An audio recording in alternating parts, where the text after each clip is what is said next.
Hello everyone. So आता आम्ही आलो आहेत बेलचे पानं तोडायला. तर बघू शकताय तुम्ही, हे आहे बेलचं झाड. खूप छान इथलं वातावरण आहे. पाहू शकताय तुम्ही, मस्त हिरवगार वातावरण आहे. हे आहे आंब्याचं झाड, हे आहे बेलचं झाड. बघू शकताय केवढं मोठं बेलचं झाड आहे. सो बघा, कारण उद्या श्रावण सोमवार असल्यामुळे आम्ही बेलचे पानं घ्यायला आलो. मी आता तुम्हाला दाखवते सीताफळ. तर सो बघू शकताय सीताफळ, खूप छान असे झाडं आहेत यांच्या शेतामध्ये. परत इथं तुम्हाला दाखवते, हे आहे कडीलिंबाचं झाड आहे.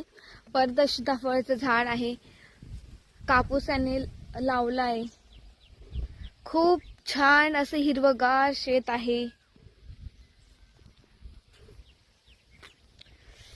सो खूप छान वाटतंय, कारण खूप दिवसानंतर मी शेतामध्ये आली आहे. खूप मस्त छान थंड वातावरण आहे, कारण आत्ताच एका तासाआधीच पाऊस पडलाय आमच्या इथं. तर सो पाहू शकता, इथं हे आहे धोत्राचं फळ, जे की आपण शंकरजीला चढवतो. ते आम्ही उद्या चढवणार आहेत. आणि त्यासोबत सोबत हे गणपतीचं फेवरेट फूल आहे जास्वंदाचं. पाहू शकता, खूप छान असे फुलं आहेत, मस्त. परत यांच्या इथं पेन पण आहे. खूप छान अशी झाडं आहेत. इथं तुळशी आहे. परत हे पाहू शकताय तुम्ही, याला कारल्याचा वेल म्हणतात, ज्याला कारले लागतात. कारल्याचा वेली आहे. तर असं पाहू शकताय, खूप छान असं निसर्गरम्य वातावरण आहे. कारण शेतामध्ये आल्यानंतर जे सुख मिळतं ते सुख कुठेच नाहीये. हे आहे निंबूचं झाड, पण निंबू नाहीयेत, खूप छोटं. फायनली आम्ही घेतलेत पानं. तर आता घरी जाऊन मोजू की टोटल आम्ही किती पानं तोडलेत. सो पाहू शकता, आता हे आहे अंजीरचं झाड.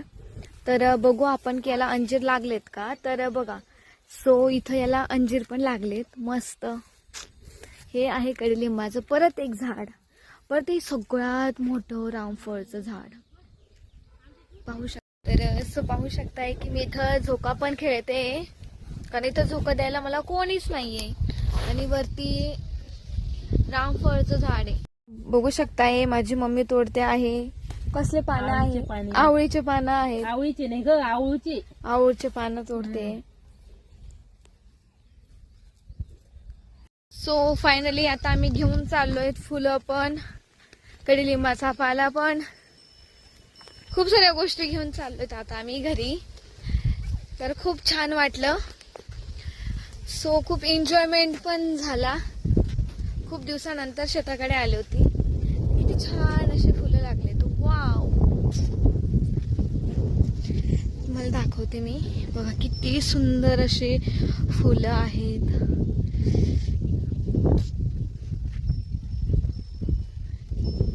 बघू शकताय किती छान असं वाटतंय. गजब. सो मित्रांनो, कमेंट मध्ये नक्की सांगा की माझा हा फर्स्ट ब्लॉग होता. मी याच्या आधी काही ब्लॉग वगैरे बनवलेला नाहीये, पण कमेंट मध्ये तुम्ही नक्की सांगा की कसा वाटलं तुम्हाला माझा ब्लॉग. तोडका मोडका काय असेल ना, ट्राय केलाय.